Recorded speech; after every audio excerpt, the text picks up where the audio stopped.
In the perfect garden of the mansion, an unexpected moment shattered all calm. The boy, drenched and trembling in his wheelchair, cried helplessly while the nanny held the hose like a whip of ice. From the entrance, the millionaire froze, clutching his head. How could his own son be suffering such cruelty under his very roof? What he was about to discover would not only shake his entire world, but also force him to face the true meaning of being a father and having a family. And before we continue, let me wish you peace and health. Tell me, from which country and at what time are you watching this story? The lonely CEO sat behind the wide oak desk in his Chicago high-rise, staring at the skyline as the afternoon sun dipped lower, turning Lake Michigan into a sheet of dull silver. Richard Miller had built an empire, and at 58 he carried himself like a man who could move markets with a phone call. Yet, when the city lights flickered on one by one, what filled his office wasn't pride, but silence. His leather chair creaked as he leaned back, tie-loosened eyes following a plane making its descent toward O'Hare. In that moment, he looked less like the titan of industry that employees feared, and more like a man wondering what it would be like to share dinner with someone who asked about his day. For years, his life had been measured in contracts signed, profits counted, and schedules packed tighter than the morning commute on the Kennedy Expressway. He had a driver waiting downstairs with a sleek Mercedes, a condo in Winnetka that interior designers once bragged about in magazines, and a staff that kept everything polished. Still, the silence of that condo was heavier than the marble floors or the Persian rugs that muffled his footsteps. No laughter echoed off those walls. No one left mugs in the sink, and no one sat across the table to pass him the salt. As he left the office earlier than usual, his assistant raised an eyebrow. "Leaving at 5? That's new, Mr. Miller." Richard only nodded. He didn't bother to explain that he felt an unusual tug, a restlessness that a man like him usually buried under paperwork and boardroom debates. The elevator ride down seemed endless, each ding a reminder that for all his wealth, something essential was missing. Downtown gave way to the quiet suburbs as his car cruised north. Winnetka, with its tree-lined streets and homes with wide porches, looked picture-perfect in the crisp air of early fall. The maples were turning, leaves spilling red and gold over the sidewalks. Children on bikes darted past, shouting to each other about homework and Little League games, their voices carrying the kind of everyday joy Richard had forgotten existed. He rolled down the window slightly, letting the cool breeze in, and for a moment the smell of cut grass and distant fireplaces took him back to his own boyhood in a small Ohio town. Back then, the clatter of dishes and the hum of family chatter had been constants. Now, they felt like echoes from another lifetime. When the car pulled into the long driveway, motion sensors lit up the manicured hedges and the brick walkway. The house, expansive and proud, stood with the kind of authority only old money could build. Yet, stepping inside, Richard felt none of that power. The foyer was too neat, the kitchen too clean.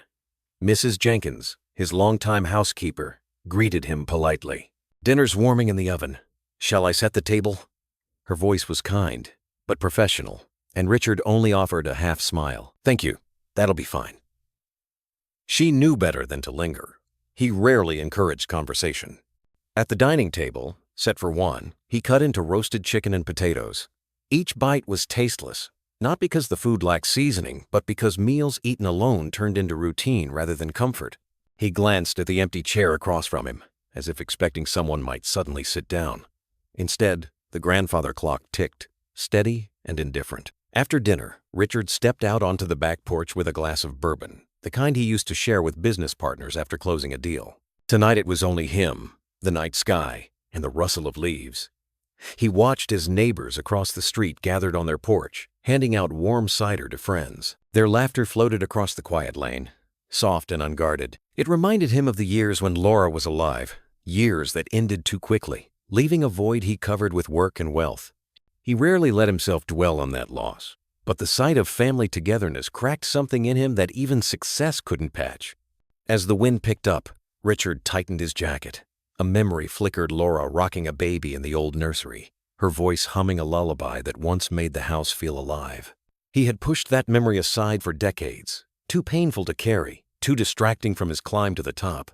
Yet, standing there with bourbon in hand, the loneliness pressed down harder than ever. Inside, the phone rang. He ignored it, knowing it was likely another corporate call. Instead, he sat in the living room, letting the quiet consume him. He noticed the photos on the mantel: corporate galas, ribbon cuttings, newspaper features, but none that showed him with people who mattered. No children, no family dinners, no milestones celebrated together.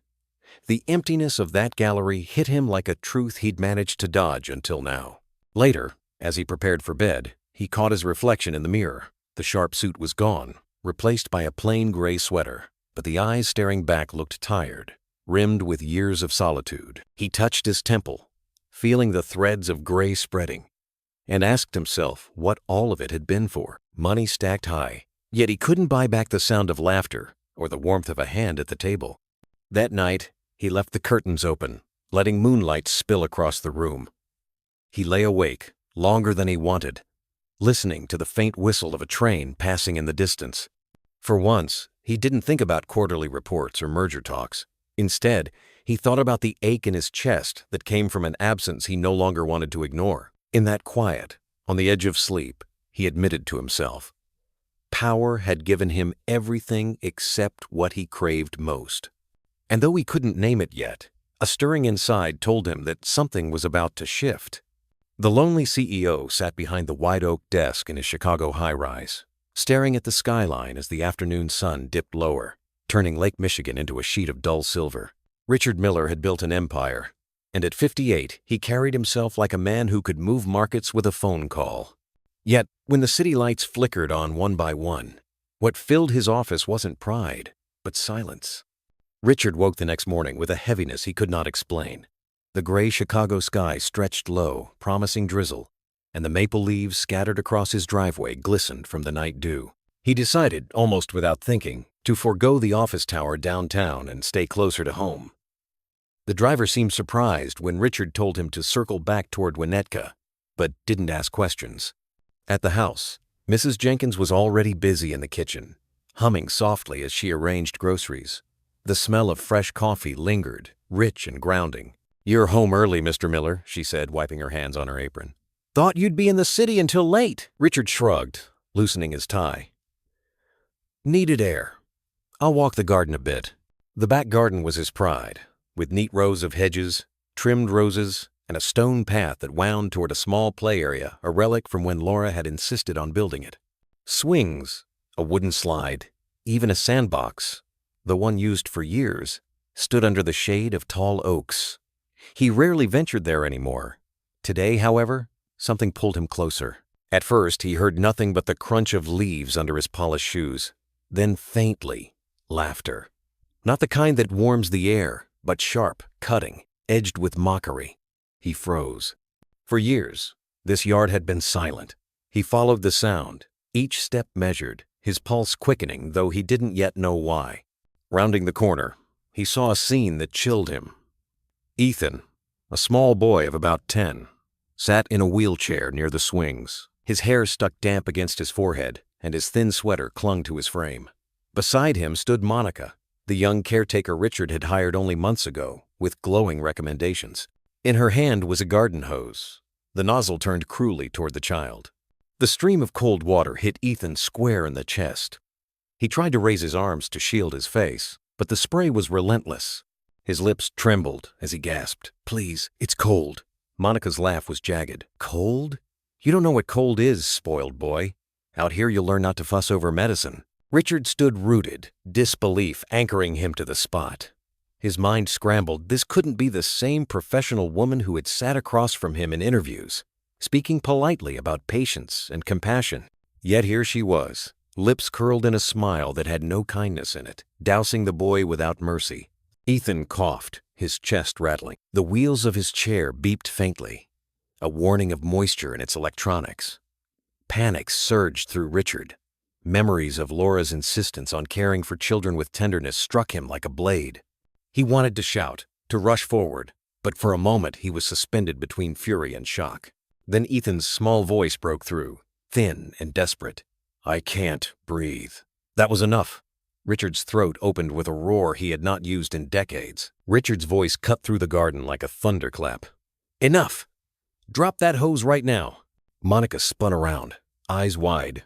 water splattering onto the grass as the hose slipped from her hand. For a moment, her confident mask shattered. She stammered, "Mr. Miller, he wouldn't listen." Richard didn't hear the excuses. He was already at Ethan's side, kneeling on the damp ground, pulling the boy close. The child's sweater was soaked, his small body trembling as if carved from ice. Richard stripped off his jacket and wrapped it around him. "It's all right, son. You're safe now. You're safe." The words came instinctively, startling even himself with their tenderness.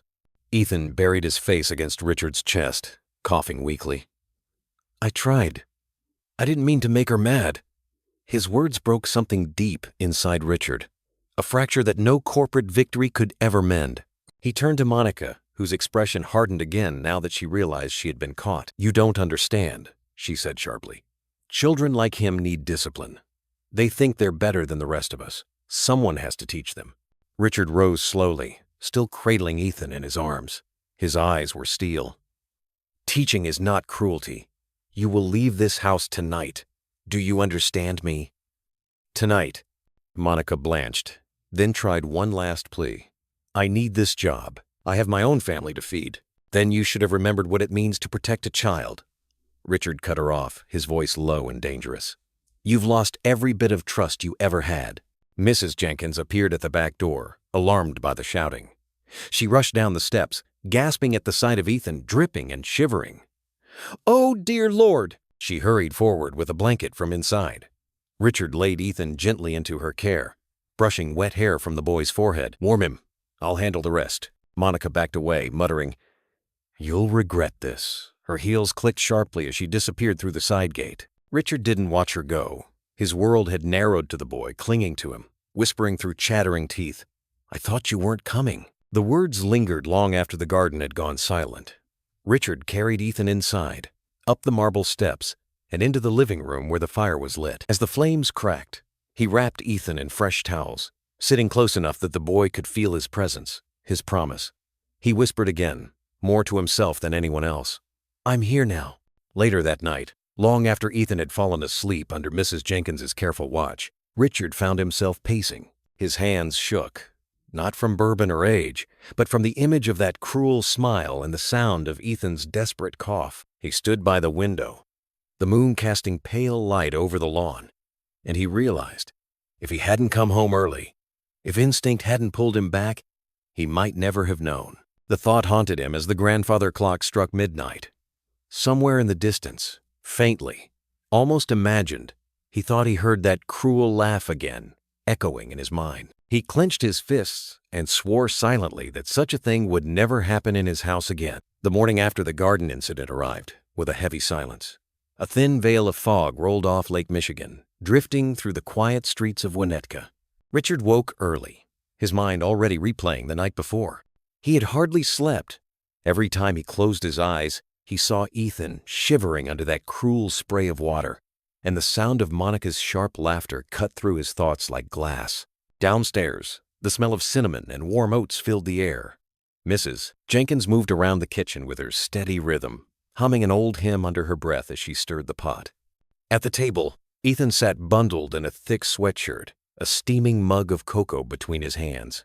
His face was pale, but he managed a small smile when Richard walked in. Richard nodded silently, pouring himself a cup of coffee. He sat across from the boy, pretending to glance at the morning paper, though the words blurred. Instead, his gaze kept returning to Ethan. The boy sipped his drink slowly, his fingers gripping the mug as though afraid someone might take it away. Mrs. Jenkins caught Richard staring. "He'll be all right, Mr. Miller. Children are resilient, but that poor child will remember cruelty longer than you think." She set a small bowl of fruit in front of Ethan, who whispered a soft, "Thank you." Before Richard could answer, the doorbell rang. The sound was jarring in the calm morning. Mrs. Jenkins moved to answer, but Richard stopped her. "I'll get it." He opened the front door to find Monica standing there, an umbrella dripping rainwater onto the porch. She looked polished again, her dark hair neatly tied, her expression carefully arranged. "Mr. Miller," she began with a practiced smile. "May I come in? I think there's been a misunderstanding." Richard's voice was clipped. "You shouldn't be here." Her smile faltered, but she pressed on. "Last night, it wasn't what you think. children exaggerate. Ethan refuses medicine. He resists discipline. I only wanted to teach him not to manipulate adults. Behind Richard, Mrs. Jenkins let out a sharp gasp. Discipline? You nearly froze that boy to death. Monica ignored her, lowering her voice so only Richard could hear. You don't understand, sir. There are things about him, things about his mother you should know. If you let me explain, it might change the way you see him. Richard's jaw tightened. The mention of Ethan's mother sent a flicker of unease through him, but he forced it down. You're finished here. Leave this house and don't come back. Her eyes hardened, something venomous flashing behind them. Suit yourself, but sooner or later you'll wonder. And when you do, you'll remember that I tried to warn you. With that, she turned on her heel and walked down the stone path, her heels striking like small hammers against the wet pavement. The door closed with a hollow thud. Richard stood motionless, hands still on the knob. He could feel Ethan watching from the hallway. The boy's voice was small, trembling. Did I do something wrong? Richard immediately knelt, placing steady hands on Ethan's shoulders. Number, you did nothing wrong. None of this is your fault. He looked into those wide, frightened eyes and felt something unfamiliar, stir an instinct not just to protect, but to belong. Still, Monica's words clung like burrs. What could she know about Ethan's mother? That evening, the rain thickened, drumming steadily against the tall windows of the Miller estate. Richard retreated into his study, a room that once symbolized power and accomplishment. The shelves were lined with leather-bound books and awards. The walls hung with photographs from banquets and ribbon cuttings. Yet none of it offered comfort. He poured himself a glass of bourbon, but the amber liquid tasted bitter. Instead of calming his nerves, it sharpened his unease. Monica's words replayed in his mind. There are things about his mother you should know. He opened the drawer he avoided for years. Inside was a photograph of Laura in a sunlit garden, her smile timeless. For the first time in years, he allowed himself to hold it, to trace her features with his thumb. He whispered, Laura, what did you leave behind that I never saw? A soft knock broke the silence. Mrs. Jenkins stepped in with a tray of tea. She paused when she saw the photo. Her voice gentled. You've been carrying her absence for too long, Mr. Miller. Sometimes the past waits until we're ready. Richard looked up sharply. What do you mean? She hesitated, then said, Before she passed, Laura asked me to put away some boxes in the attic. She told me they were for you when the time was right. I never thought it was my place to mention them sooner. The words landed like stones in Richard's chest. Boxes? In the attic? Why had Laura left things unsaid? He rose abruptly, the chair scraping against the rug. Show me. Minutes later, Richard climbed the narrow wooden stairs alone, the old house creaking beneath his weight. The attic smelled of cedar and dust, the single bulb casting a yellow glow over carefully stacked trunks. Boxes bore neat labels in Laura's familiar handwriting, books, letters, keepsakes. But one box stood apart, wooden, heavier, its lid etched with a message in Laura's script. For Richard, when the time is right. His hands trembled as he pulled it closer.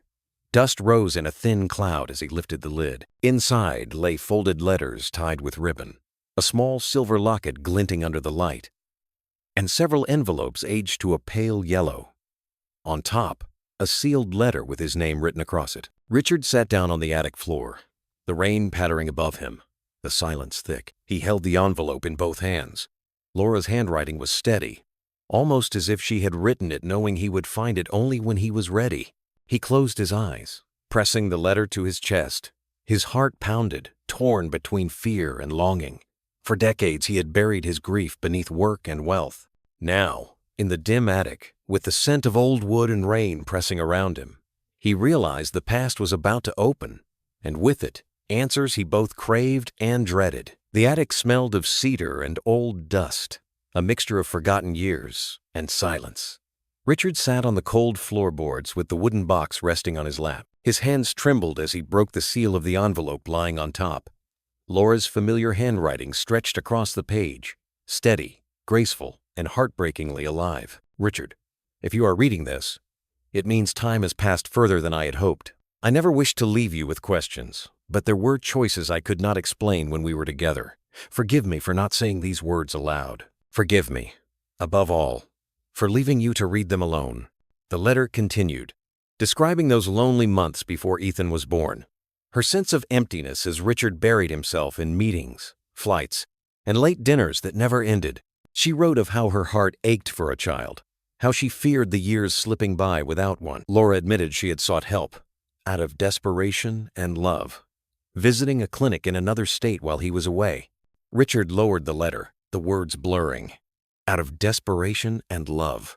The phrase echoed painfully. His chest felt heavy as he tried to imagine her walking into that clinic alone, carrying both her hope and her sorrow. He had never known. He had never asked. He reached back into the box and lifted a silver locket. The hinge clicked open with a sound so small, yet it seemed to fill the attic. Inside was a faded photograph of a newborn wrapped in a hospital blanket, tiny fists curled against red cheeks. On the back, in Laura's looping script, were 3 simple words. Ethan, my heart. The attic stair creaked. Richard turned quickly, slipping the letter back inside the box. Ethan sat in the doorway in his wheelchair, Mrs. Jenkins steadying him from behind. Mr. Miller? Ethan's voice was tentative. Are you up here? Richard's breath caught. He forced calm. Yes, son. Come in, but careful with the steps. Ethan wheeled himself closer, eyes wide as they fell on the wooden box. What's that? Richard swallowed. Something your mother left behind. Keepsakes. Memories she wanted us to have. The boy's eyes shone with quiet wonder. Does it talk about me? Richard felt the sting of tears. He closed the locket in his palm. Yes. She wanted you to know how much she loved you. That love is everywhere in these pages. Ethan smiled faintly, comforted. Mrs. Jenkins placed a gentle hand on Richard's shoulder, her eyes saying what words could not. He doesn't need the whole truth yet. Not tonight. Richard nodded, clutching the box as though it held both answers and wounds he wasn't ready to share. That night, Richard carried the box to his study. Rain drummed steadily against the tall windows, and the grandfather clock in the hall chimed softly, as if marking the weight of time itself. He set the box on his desk, staring at it as if it were a stranger daring him to open old wounds. He poured water instead of bourbon. His reflection in the glass seemed older, more tired. He whispered aloud, though no one was there to hear. Laura, what did you keep from me? And why? The study was filled with reminders of his success awards, plaques, photographs with governors and mayors. But none of it mattered compared to the boy down the hall. He thought of Ethan's small voice, asking, Does it talk about me? That question clung harder than Laura's cryptic letter. Mrs. Jenkins entered quietly, a tray in her hands. The scent of chamomile filled the air. You look troubled, sir. Her eyes shifted toward the box. She left me words, Richard admitted, his voice hoarse. Enough to stir every doubt I thought I buried. She wrote of choices, of help she sought. I don't even know if Ethan is mine. Mrs. Jenkins set the tea down firmly, her tone both gentle and steady. Sometimes family is not about whose blood runs where, but whose hands hold you through the storms. Ethan looks at you with trust. That means more than anything a letter can say. Oh. Later, restless, Richard walked the hallway. He paused at Ethan's door. The boy was fast asleep, the soft glow of a nightlight spilling across his small face. He clutched his astronaut toy close, breathing evenly, innocent of the storm raging in Richard's heart. Richard leaned against the doorframe, torn between doubt and tenderness. How could any paper undo this bond? Back in the study, he sat again before the box. Beneath the locket and first letter were more envelopes tied with ribbon. Some were addressed to him, others left unmarked. He touched them lightly, almost reverently, then pulled his hand away. He wasn't ready, not tonight. Instead, he spoke into the quiet, as though Laura might hear. I'll read them, one by one. I'll follow where they lead. And I'll make this right for him and for us. The rain eased, leaving only the hush of wind through the trees outside. The clock struck midnight. Richard straightened in his chair, resolve taking the place of hesitation. Tomorrow, he would begin searching not only in these letters, but beyond them. Because the boy sleeping down the hall deserved truth, and more than that, he deserved the certainty of a father who would not walk away. Morning light broke through gray clouds, streaking pale across the quiet streets of Winnetka. Richard sat at the breakfast table, coffee cooling in his cup. Across from him, Ethan spooned cereal, humming faintly to himself. The boy's small tune was off-key but innocent, the kind of melody that reminded Richard of Laura's habit of singing softly while watering plants on summer mornings. He tried to smile, but his mind was elsewhere. The box, the letter, the locket, they haunted him. He heard Laura's words over and over. Out of desperation and love. "Mr. Miller?" Ethan's voice pulled him back. The boy held up a school flyer. "There's a science fair next week. Miss Andrews said I could make a model about planets. Could you come see it?" Richard blinked. For a man used to packed boardrooms and CEOs vying for his attention, the request of one small boy felt heavier than any contract. "Of course," he said softly. "I wouldn't miss it." Ethan grinned, returning to his cereal. But Richard's chest tightened. Would Ethan still look at me that way if he knew? The knock at the door came mid-morning. Mrs. Jenkins answered, her voice sharp a moment later. "You shouldn't be here." Richard rose quickly, striding into the foyer. Monica stood there again, umbrella dripping, determination carved into her features. "You need to leave," Richard said, his tone low. She tilted her head, eyes glinting. "You read it, didn't you? You found her letters?" His stomach dropped. "How could you possibly?" Monica smirked. "I cleaned this house for months. You think I didn't notice the attic? The boxes? Laura kept secrets from you, Richard. Secrets you deserve to know." Richard's patience snapped. "You hurt Ethan. You forfeited the right to speak his name." Monica's voice sharpened, almost desperate. "You think I'm your enemy, but I know the truth about that boy, about where he came from. You're pouring your heart into someone who may not even be your own." Mrs. Jenkins stepped forward, fury in her eyes. "Get out before I call the police." Monica hesitated, then leaned closer to Richard. "Doubt doesn't go away once it's planted. Ask yourself, Richard, why would Laura hide something so important from you?" Her words struck deep. Richard slammed the door, chest heaving. Through the glass, he watched her walk briskly down the driveway, her figure dissolving into the mist. Back at the table, Ethan looked up with wide eyes. "Who was that?" Richard forced calm. "No one important." But his voice carried a tremor he couldn't disguise. The rest of the morning passed in fragments. Richard tried to bury himself in business calls, but the voices on the other end sounded distant, like echoes in a tunnel. Numbers, contracts, market updates, all of it blurred together. Every pause between sentences carried Monica's words. "You're pouring your heart into someone who may not even be your own." By noon, he couldn't focus.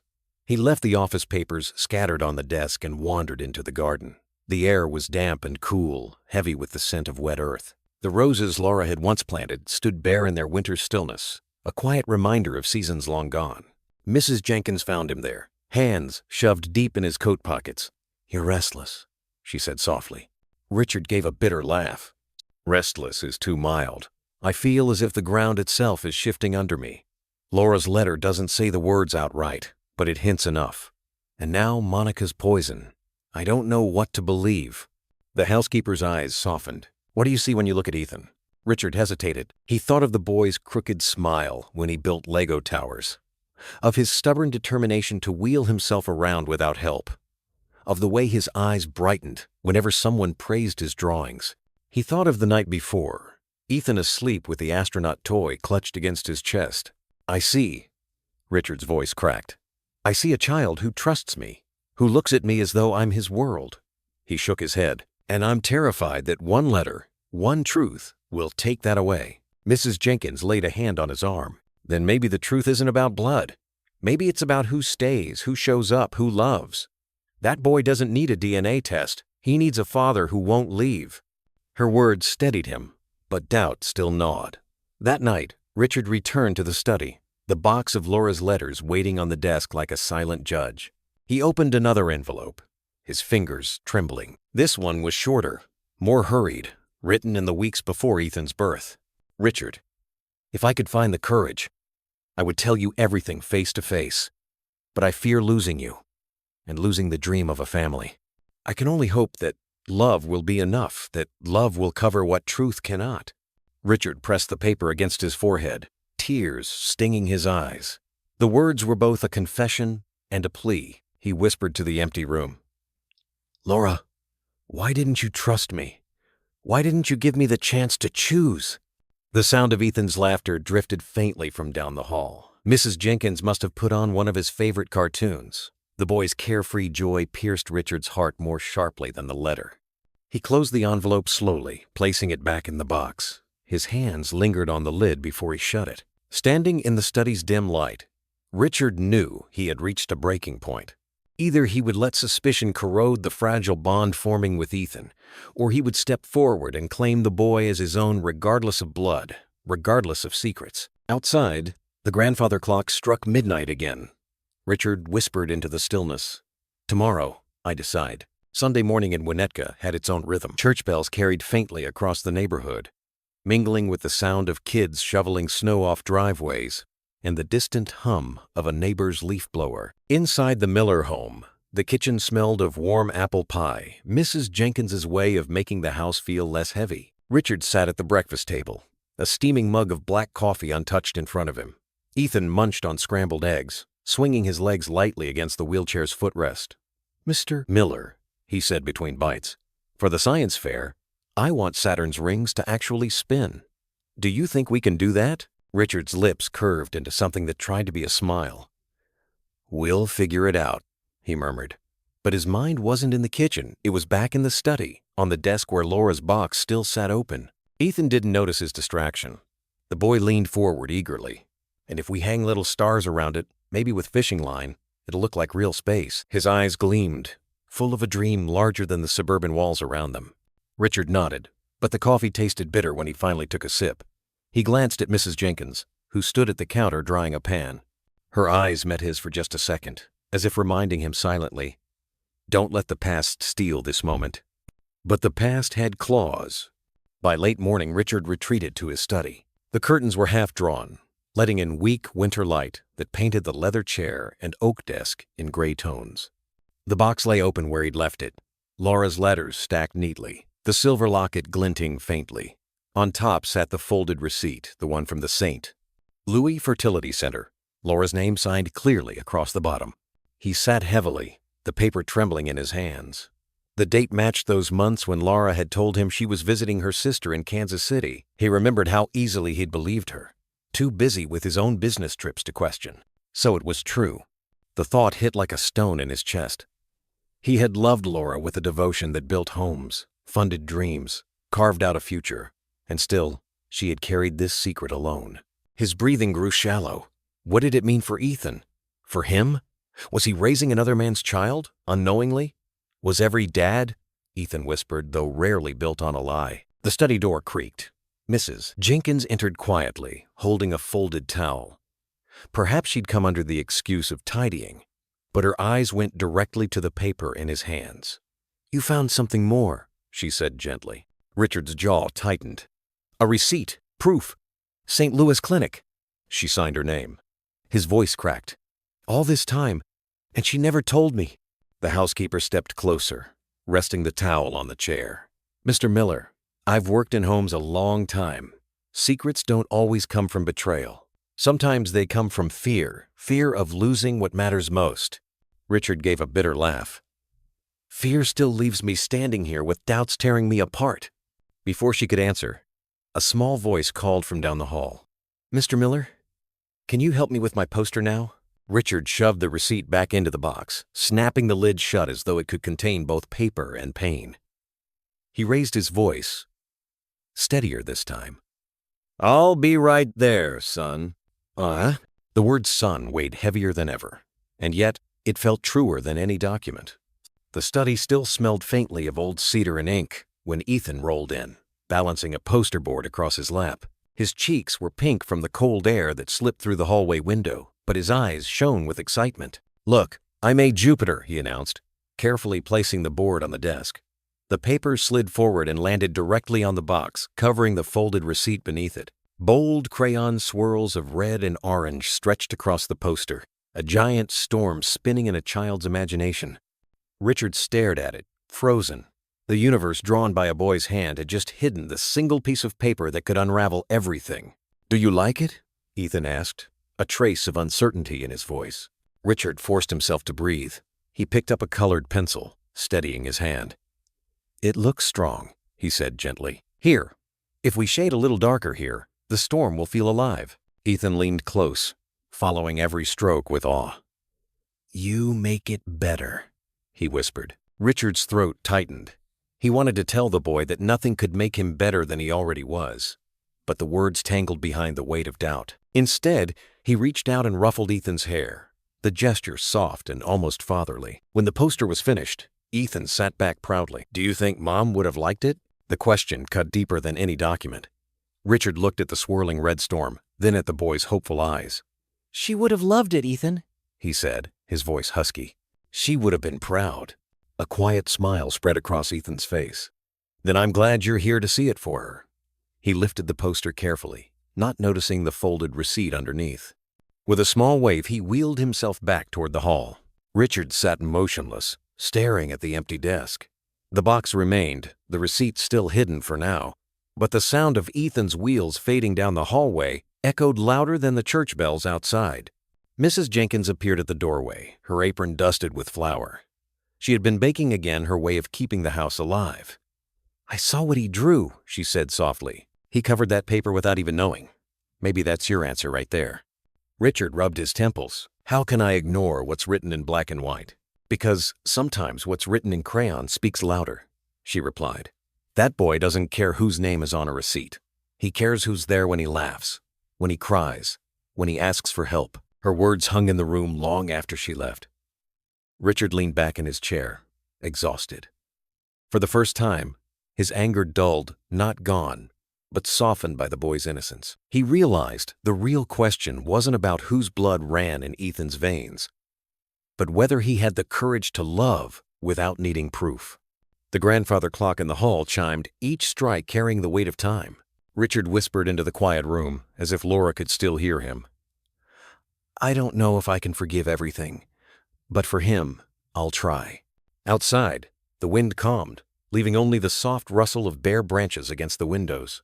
Richard closed the box, this time not with anger, but with a fragile kind of resolve. Tomorrow would demand choices, but tonight, the boy down the hall was still his son.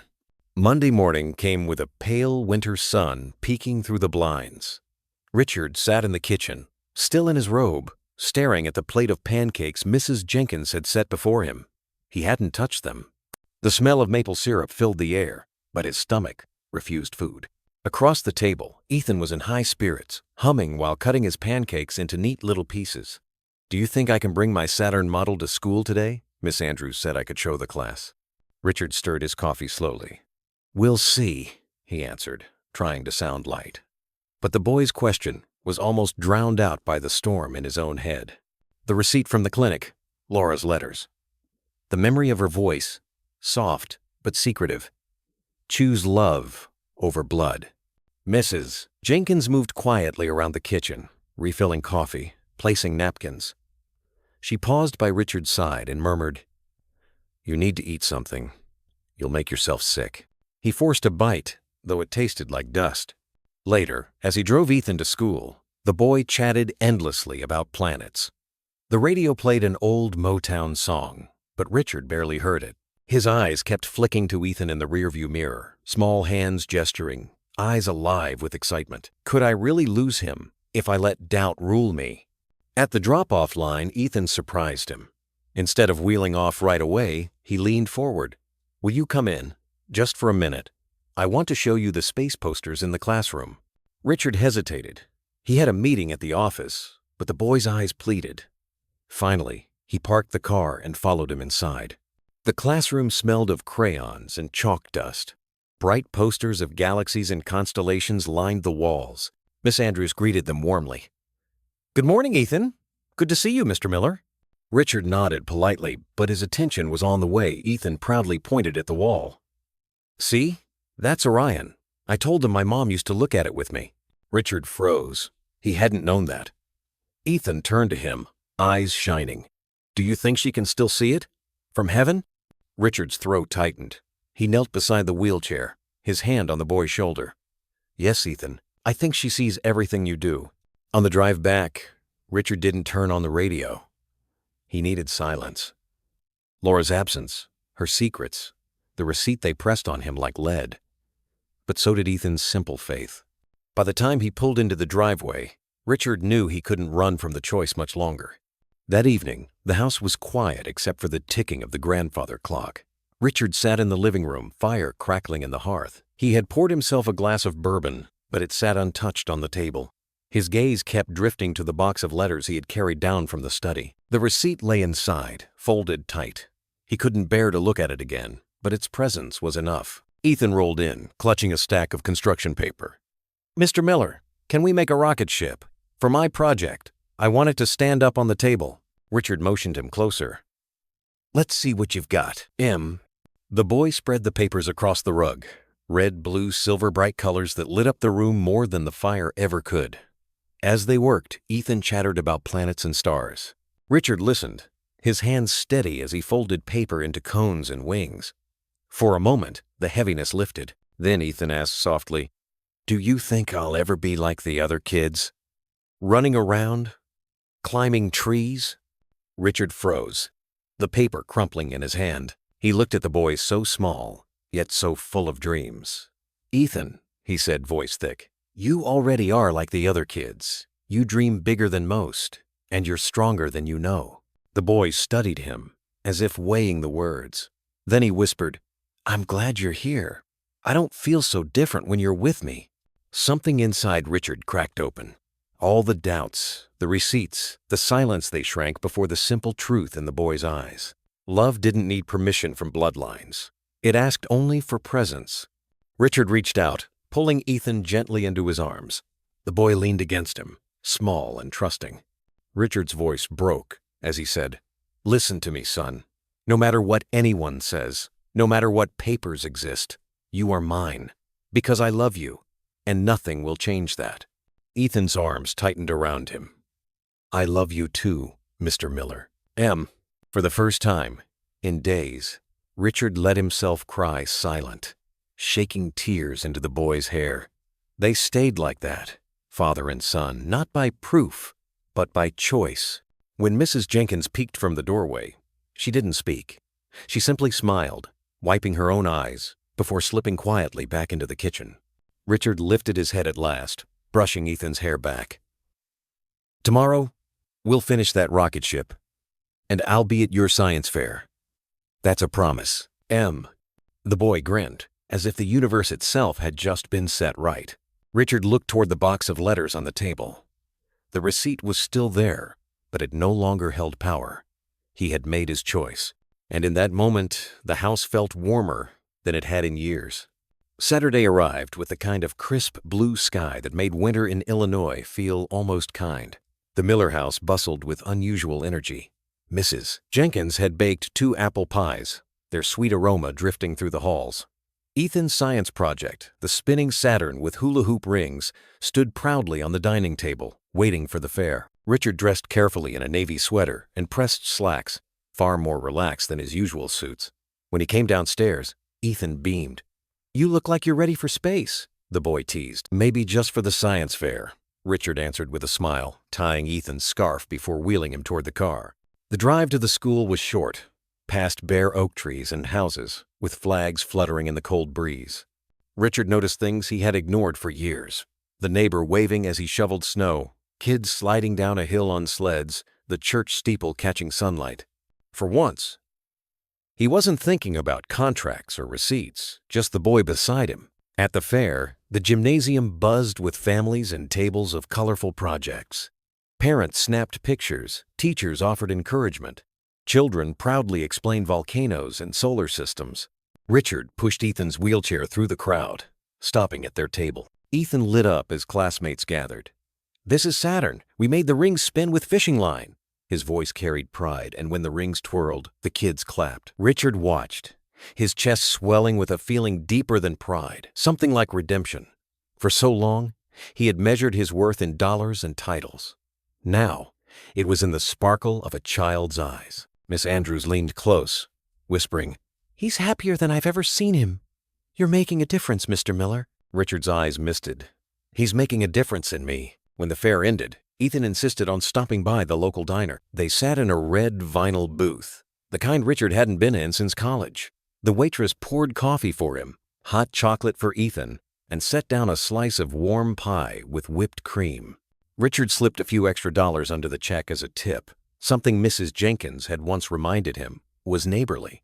Ethan took a bite of pie, then looked up suddenly. "Mr. Miller, can I ask you something?" "Of course." "Ugh." The boy hesitated, then whispered, "Will you still be here next year and the year after that?" Richard set his fork down, heart twisting. He reached across the table, covering Ethan's small hand with his own. "Yes, son. For every year you'll have me, I'll be here." Ethan smiled, whipped cream clinging to his lip. Richard laughed softly, reaching for a napkin to wipe it away. For the first time in years, life felt not just bearable but full. That evening, the Miller house glowed with a warmth it hadn't known in years. The fireplace crackled softly, casting orange light across the living room. Ethan sprawled on the rug, carefully arranging Lego pieces into what he claimed would be a Mars colony. Mrs. Jenkins hummed in the kitchen, washing dishes after supper. Richard sat in his armchair, the box of letters on his lap. For days he had avoided the final envelope, its flap marked with Laura's familiar handwriting. "For when you've chosen." His hands trembled as he broke the seal. The letter was brief. "Richard, if you're reading this, it means you've made the choice I prayed for. I know my silence wounded you, but I hoped you'd see that Ethan was never meant to be a secret. He was meant to be your redemption. Not the empire, not the houses, not the wealth, him. Love him not because he carries your name, but because he carries your heart. That's what makes you his father." Tears blurred the ink. Richard folded the letter carefully, pressing it to his chest. Across the room, Ethan looked up. "Are you okay?" Richard nodded, smiling through tears. "More than okay." He knelt beside the boy, pulling him close. "Ethan, I want you to remember something for the rest of your life. Families aren't built by blood. They're built by love, by choosing each other every day. And I choose you." The boy leaned into him, his small voice muffled against Richard's sweater. "I choose you too." Mrs. Jenkins appeared quietly at the doorway, her eyes glistening. She didn't interrupt, just watched with a smile, as if witnessing an answer to years of prayers. Later, as the fire burned low, Richard tucked Ethan into bed. The boy clutched his favorite stuffed rocket ship, eyelids heavy. "Will you stay until I fall asleep?" Richard pulled up a chair, smoothing the blanket. "Always." Ethan's breathing steadied, slow and peaceful. Richard sat in the stillness, the house wrapped in quiet. For the first time in decades, he felt whole. Downstairs, the grandfather clock chimed. The old rhythms of the house, once filled with loneliness and doubt, now beat to something stronger, the pulse of family. Richard returned to the fireplace, poured himself a fresh cup of coffee, and stared at the flames. Tomorrow, there would be more responsibilities, paperwork, maybe even more questions. But tonight, he knew one truth, that no receipt, no secret, no shadow could erase. He had been given a second chance, and he would not waste it. The fire in the Miller home had long burned down to soft embers, yet the warmth of that night remained. A man once driven by business deals and contracts had learned that the truest agreements are not signed on paper, but written quietly in the heart. And a boy who once feared being unwanted now knew without doubt that he belonged.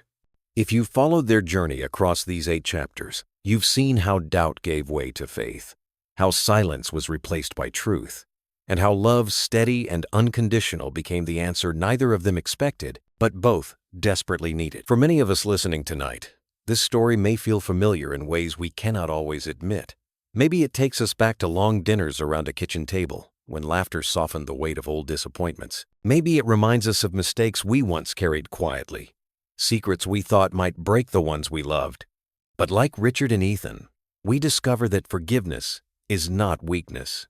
It is strength. It is the hand that steadies us when life has knocked us down. The lesson is simple, though not always easy. Love is greater than bloodlines, and family is built by the daily choice to stay, to listen, to show up. Redemption is not found in perfect records or unbroken trust. It's found in the courage to face the truth, to say, "I will do better," and to live that promise one day at a time. And it is found in the innocent eyes of a child who asks nothing more than to be seen and cherished. Think of the small, ordinary moments that fill your own life. The smell of Sunday pie cooling on the counter, the creak of the porch swing at dusk, the sound of children's laughter drifting in from the yard. These are the quiet spaces where love proves itself. Not in grand gestures, but in steady presence. Just as a lantern set in the window can guide a traveler home through the dark, one simple act of kindness can light the path for someone who has lost their way. And so we close this story, where it truly began not with contracts or receipts, but with the choice to love, to forgive, to belong. That choice is waiting for each of us in our own lives. Perhaps it's a phone call we've delayed, an apology we've rehearsed but never spoken, or a visit long overdue. The truth is, it's never too late to build again. So tonight, as the embers glow low and the clock ticks softly, let us carry this truth with us. Happiness arrives not when we secure everything for ourselves, but when we live for someone else. Because in giving, we receive. In forgiving, we are set free. And in choosing family, we find the strength to heal what once seemed beyond repair. If this story touched you, if it reminded you of the unshakable value of love and family, I invite you to reflect. Press the number 1 if it spoke to your heart. Or 0 if you think there's something we could have told better. Either way, may the memory of Richard and Ethan remind us that every day is a chance to begin again, and that love, quiet, stubborn, resilient, has the power to redeem us all.